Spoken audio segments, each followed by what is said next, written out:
Dear students, नमस्कार. इयत्ता 10वी सायन्स पार्ट फर्स्ट पाचवा व्हिडिओ आज आपण पाहतोय आणि आजचे महत्त्वाचे कंटेंट आहेत अर्थ ग्रॅव्हिटेशनल फोर्स आणि अर्थ ग्रॅव्हिटेशनल ॲसरलेशन म्हणजे काय. तर आपण वेळ न घालवता सुरुवात करतोय. तर पहा मित्रांनो, अर्थ ग्रॅव्हिटेशनल ॲसरलेशन म्हणजे काय आपण पाहतोय. तुमच्या समोर एक चेंडू दिसतोय. There is a one ball in a ground and also. आता आपण याच्यावर विचार करणार आहे.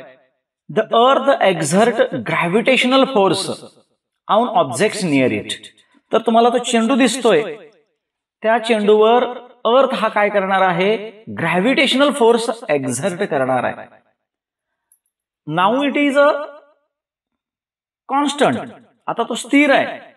But according to Newton's second law of motion, Newton second law काय सांगतो, a force acting on a body. समजा कुठल्याही वस्तूवर फोर्स ऍक्ट झाला, रिझल्ट्स इन इट्स ॲसरलेशन. आता ह्या स्थिर असलेल्या, कॉन्स्टंट असलेल्या, रेस्ट असलेल्या ऑब्जेक्टला आपण फोर्स अप्लाय केला तर ती बॉडी काय होणार आहे, ॲसरलेटेड होणार आहे. तर त्यासाठी आपण एक इथं बॅट आणलेलं आहे. पहा, आता त्या बॅटने आपण त्याला फटकावणार आहे. The bat which apply the force on that ball.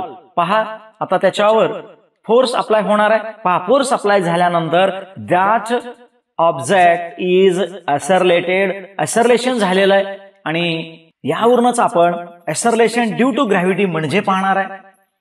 The gravitational force due to the earth. बघा, gravitational force due to earth म्हणजे पृथ्वीचं gravitational force on a body, कुठल्याही बॉडीवर जर अप्लाय झाला, रिझल्ट्स इन इट्स ॲसरलेशन, तर त्या बॉडीचं ॲसरलेशन होतं. This is called acceleration due to gravity. पहा परत एकदा, the gravitational force due to the earth on a body results in its acceleration. This is called acceleration due to gravity. and acceleration due to gravity आपण small g ने denote करतोय. Capital G universal law of gravitation आहे, तर small g काय आहे, acceleration due to gravity आहे. And याचं unit आहे metre per second square. acceleration unit आहे, acceleration means rate of change of velocity, आणि त्याचं युनिट आहे metre per second square. Same unit कोणाचं आहे, तर या ॲसरलेशन ड्यू टू ग्रॅव्हिटीचा आहे. तर ते जी ने डिनोट करतो, स्मॉल जी ने, आणि त्याचे युनिट आहे metre per second square. And acceleration is a vector quantity. Vector quantity का म्हणायचं, acceleration means rate of change of velocity. Velocity व्यक्त करण्यासाठी डायरेक्शनची गरज आहे, आणि वेलॉसिटीवर डिपेंड कोण आहे, ॲसरलेशन आहे. म्हणून ॲसरलेशन सुद्धा काय आहे, वेक्टर क्वांटिटी आहे. It's required direction as well as a magnitude. तर हे झालं ॲसरलेशन, अर्थ ग्रॅव्हिटेशनल ॲसरलेशन. आपण अजून एक एक्झाम्पल पाहतोय. तुम्ही पाहत असाल, एक मोठा डोंगर तुम्हाला दिसतोय. There is a big mountain and one man is jumping. तो एक माणूस इथून जम्प करताना दिसतोय. The gravitational force on any object. बघा परत इथे, ग्रॅव्हिटेशनल फोर्स एनी ऑब्जेक्ट. आता तो व्यक्ती म्हणजे एक ऑब्जेक्ट आहे. ड्यू टू अर्थ, कुणामुळे, ग्रॅव्हिटेशनल फोर्स त्याच्यावर अर्थ, directed toward the centre of the अर्थ. मग त्याचं जे डायरेक्शन आहे, फॉलिंग डायरेक्शन कोणाकडे असतं, सेंटर ऑफ द अर्थ कडे असतं. पहा, तो आता खाली जो पडणार आहे तो सेंटरकडे जाऊन पडणार आहे. सो द डायरेक्शन ऑफ ॲसरलेशन, जे ॲसरलेशन होतोय त्याचं आता ॲसरलेशन झालं, वरून खाली आला, तर direction of acceleration due to gravity is directed toward the centre of the earth. Centre of earth कडेच असतं, आणि ते कसं असतं विशेष म्हणजे व्हर्टिकली डाऊनवर्ड असतं. व्हर्टिकली डाऊनवर्ड म्हणजे लंब खाली सरळ येतो, त्याला आपण व्हर्टिकली डाऊनवर्ड म्हणतो. This is all about acceleration due to gravity. तर मित्रांनो, तुम्हाला काही वेळा प्रश्न निर्माण होतात, थिंक अबाउट इट. पहा, तुम्हाला दिसतंय वर प्रश्न काय आहे, what would happen if there were no gravity. आता आपण ग्रॅव्हिटी पाहिलं, ग्रॅव्हिटीमुळे प्रत्येक वस्तू खाली खेचली जाते, व्हर्टिकली डाऊनवर्ड येते, असं आपण पाहिलं. तर ते समजा तिथे ग्रॅव्हिटीच नाही, तर आता एक माणूस आहे, there is one person throwing the ball upward. समजा तो बॉल अपवर्डला, भरपूर ह्याचे काय काय रिझन असू शकतात, पण आपल्या दृष्टिकोनातून साधा सरळ विचार केला, suppose we throwing the ball, gravity असताना जर बॉल थ्रो केला, after certain time its fall down, परत तो खाली येतो ग्रॅव्हिटीमुळे. But if there is no gravity, जर ग्रॅव्हिटी नसेल तर काय होईल सांगा. पहा काय होतं. The ball is going freely upward direction, it does not return back, means object would never return it if thrown up. म्हणजेच तो फ्लाय अप होतो कारण ग्रॅव्हिटी नसल्यामुळं त्याला खाली खेचणारा कुठलाही फोर्स नाही. तर अशा रीतीने आहे. आणि त्याचबरोबर समजा कॅपिटल जी वर प्रश्न सुद्धा आहे. डबल केला तर फोर्स ऑफ अट्रॅक्शन सुद्धा डबल होतो, हे लक्षात असू द्या. तर मला वाटतं हे तुमच्या लक्षात आलेलं आहे. त्यानंतर आपण पुढील भागाकडे जातोय. तो भाग म्हणजे जी चा अभ्यास आपण केला. Fall of g on the surface of the earth. Actually g म्हणजे काय, ऍक्सेलरेशन ड्यू टू ग्रॅव्हिटी, हे सगळं पाहिलं. पण त्याची व्हॅल्यू काय आहे. जसं कॅपिटल जी ची व्हॅल्यू 6.67 इंटू 10⁻11 आहे, तसं स्मॉल जी ची व्हॅल्यू काय ते काढतोय. So again Newton universal of ग्रॅव्हिटेशनचा आपण वापर करणार आहे. According to that there is a earth and one small ball. आपण इथं फुटबॉल घेतलेला आहे, त्याचं मास स्मॉल एम आहे आणि अर्थचा मास कॅपिटल एम आहे. In between them force of attraction आहे and the radius is R. So according to Newton's law of gravitation formula आपण लिहितो F is equal to G small m capital M upon r square. Small m is the mass of small ball, capital M is the mass of the earth and distance between them is r square. हा झाला acceleration Newton's universal of gravitation चा formula. Now there is another one formula, Newton's second law of motion. Force C related आहे. Force is equal to mg. Force is equal to ma सुद्धा लिहितो. A म्हणजे acceleration, G सुद्धा acceleration due to gravity. So we write F is equal to ma. First and second तुम्ही observe करा. Both having left hand side F capital F आहे, म्हणजेच right hand side त्याचे काय झाले, इक्वल झाले. मग 1 आणि 2 वर आपण काय लिहू शकतो, mg is equal to capital G small m capital M upon R square from 1 and 2. See small m आता काय होणार आहे, दोन्ही साइडचे कॅन्सल होतील. So small g is equal to काय शिल्लक राहिलं, capital G capital M upon R square. So g is equal to G M upon R square. It indicates that, याच्यावरून असं लक्षात येतं इथून स्मॉल एम कॅन्सल झालेला आहे. So acceleration due to gravity does not depends upon falling object.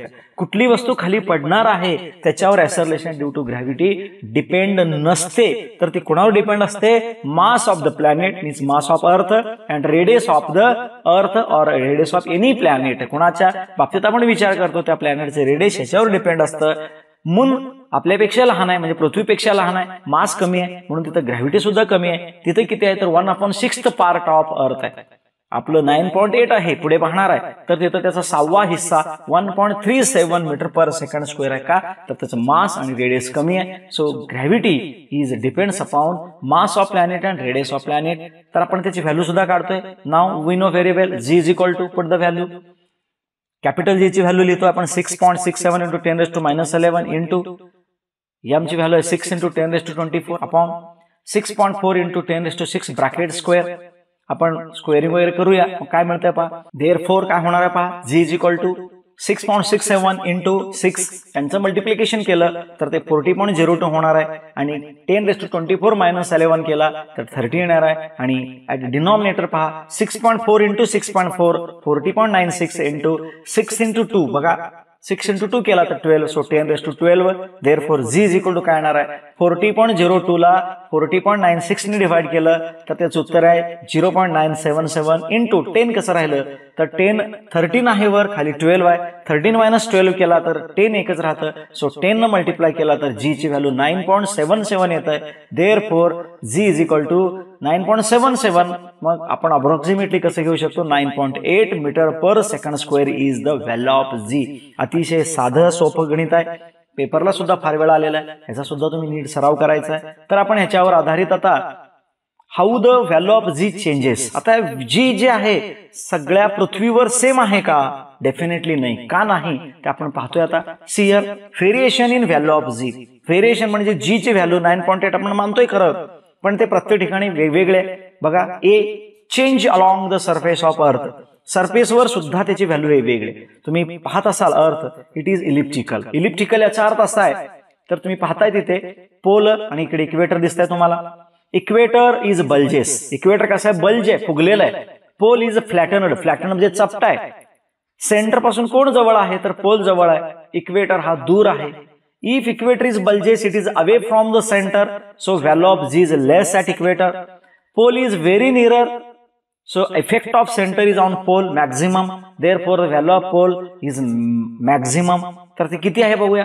Due to rotation, हे पृथ्वी नेहमी सूर्याभोवती फिरते, so the earth bulges at equator and is flattered at poles, therefore it radius is largest at equator. आता सांगितलं तुम्हाला radius इक्वेटरला जास्त आहे, smallest कुठे तर पोल जवळ आहे. देअरफॉर व्हॅल्यू कोणाचे काय आहेत बा, the value of g is highest, that is 9.832 metre per second square at the pole and it is lowest 9.78 metre per second square at the equator. Equator जवळ ते सगळ्यात कमी आहे आणि पोल जवळ ते सगळ्यात जास्त आहे. तर हे व्हॅल्यू जे आहे सरफेसवर सुद्धा दोन्ही ठिकाणी बदलतं, हे लक्षात असू द्या. हे झालं सरफेसवर. आपण त्यानंतर पुढे जातोय. Changes with height. हाईट याचा अर्थ काय, जसं जसं तुम्ही पृथ्वीपासून दूर दूर जाता away from the earth, value of g also going to changes, it goes to decreases. वर जाताना डिक्रीज होणार आहे, ते पाहतोय आपण. सुरुवातीला आपण विचार केला रेडियस आपल्याला माहिती आहे 6.4 × 10⁶ आहे. मग त्याच्यावर तुम्ही कितीही किलोमीटरवर गेला नगण्य असणार आहे, पण फारच तुम्ही जर दूर गेला मात्र तेव्हा व्हॅल्यू ऑफ जी कमी होते. सुरुवातीचं आपण पाहतोय सरफेस ऑफ अर्थ, एक व्यक्ती उभारलेला आहे बघा, छोटासा सरफेसवर थांबलेला आहे, हाईट 0 किलोमीटर अंतरावर पृथ्वीवरनं, म्हणून त्याची व्हॅल्यू किती आहे तिथं 9.8 मीटर पर सेकंड स्क्वेअर आहे. नाव आता त्याला आपण थोडं वर उचलणार आहे. पहा आता काय होणार आहे. Now he is going to mountain, that is Mount Everest. आपल्या जगातील सगळ्यात मोठा डोंगर जो तो माउंट एव्हरेस्ट आहे. इट्स हाईट इज 8.8 किलोमीटर, पण तो पृथ्वीचाच भाग असल्यामुळं तिथे मॅक्झिमम व्हॅल्यू किती आहे जीची, तर 9.8 असं मांडण्यात आलेलं आहे. सो माउंट एव्हरेस्टवर सुद्धा व्हॅल्यू ऑफ जी किती आहे 9.8 आहे. आता अजून आपण वर जातोय. पाहतो वर जाणार आहे. कुठे जातोय पाहतो, बलूनला पकडलेला आहे. Maximum height reached by man-made balloon. Man-made balloon जे आहेत तयार केलेले 36.6 किलोमीटर पर्यंत जाऊ शकतात आणि तिथे मात्र त्याचं काय आहे ग्रॅव्हिटी जी किती थोडं कमी झालेलं आहे, 9.77 इतकी झालेली आहे, थोडं नगण्य कमी झालेलं आहे पृथ्वीपासून 36.6 किलोमीटरवर. नाव अजून पाहूया, अजून किती किलोमीटरवर आहे, 400 किलोमीटरवर. Height of typical weather satellite. पाहतो वेदर सॅटेलाइटवर तो बसलेला आहे आणि weather satellite is revolving around the earth at 400 kilometre. तिथे मात्र व्हॅल्यू ऑफ जी वेगळी दिसते. किती झालेले आहे तर 8.7 मीटर पर सेकंड स्क्वेअर आहे, म्हणजेच 9.8चा आता 8.7 झाला, 1ने कमी झालेला आहे.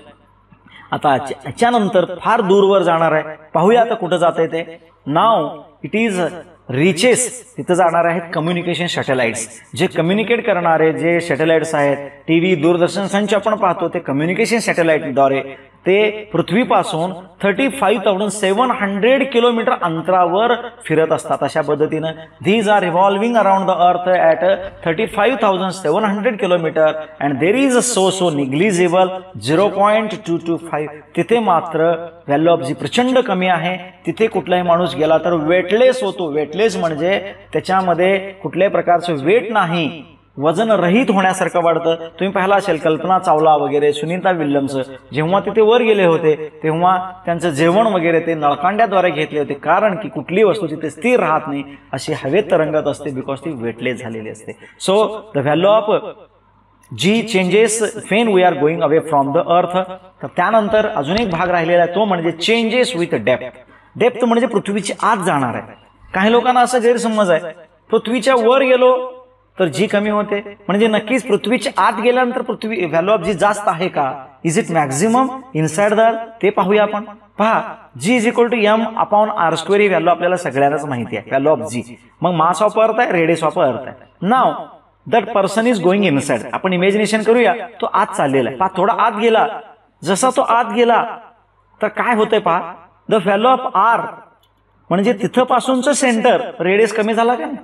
मग आपण इक्वेशन 1 कडे पहा तुम्ही, रेडियस कमी झाला, रेडियस हा डिनॉमिनेटरला आहे, रेडियस कमी झाला तर ग्रॅव्हिटी वाढते असं काही लोकांना वाटतं. It would be happen, we think that, it would think that radius is increases, sorry radius is decreases. Radius कमी झाला आता, तो लहान झाला बघा आता आपला, कारण तो आत गेला. जिथून तो आत जेवढा आत जातो तिथून तो सेंटर पर्यंतचा अंतर म्हणजे रेडियस, तो आत गेल्यानंतर बाहेरचा भाग कमी झाला. Radius is decreases means it would B increase the gravity, but not happens like that. तसं घडत नाही का. द पार्ट ऑफ अर्थ, आता तुम्ही पाहिला सुरुवातीला अर्थ हा मोठा दिसत होता इथे, का तर तो आज जसा जातो तसा तो तिथून सेंटर पासूनचं म्हणजे तिथून ते अंतर कमी झालं. Means the part of earth which contributes towards the gravitational force by the object also decreases. म्हणजे जो पार्ट आहे अर्थचा पार्ट ग्रॅव्हिटीवर अफेक्ट करणार तो कमी झाला. म्हणजे मास कमी झालं. इफ मास कमी झाला कारण की एरिया कमी झाल्यामुळे मास कमी झाला. इफ मास इज डिक्रीजेस, मास आणि ग्रॅव्हिटी हे डायरेक्टली प्रोपोर्शनल आहे. मास कमी झाला तर ग्रॅव्हिटी कमी होतो. Therefore the value of M in the equation 1 is also decreases. M कमी झाला, आर कमी झाल्यामुळं एम सुद्धा कमी झालेला आहे. बट कंबाइन्ड रिझल्ट, कंबाइन्ड इफेक्टमुळे काय झालं, change in R and M, radius आणि मास दोन्ही कमी झाले. Therefore the value of g decreases as we go deep inside the earth. आणि असं सांगितलं जातं at the centre of the earth, centre of the earth म्हणजेच कुठं सेंटरला व्हॅल्यू ऑफ झी 0 आहे. मित्रांनो लक्षात घ्या, तिथं 0 आहे. Value of g is 0 at centre of the earth. तर अशा रीतीने व्हॅल्यू ऑफ झी कुठे कुठे कसं बदललं हे आपण पाहिलं. तर आपण मित्रांनो थांबणार आहे. पुढच्या व्हिडिओमध्ये आपण पाहणार अतिशय महत्वाचा असा content, what is mass and what is weight. ह्याशीच एक्सेलरेशन ड्यू टू ग्रॅव्हिटीशीच रिलेटेड आहे. परंतु नवीन कंटेंट आपण पुढच्या व्हिडिओमध्ये पाहूया. जरा व्हिडिओ आवडला तर नक्की शेअर करा, सबस्क्राईब करा. थांबतोय. धन्यवाद.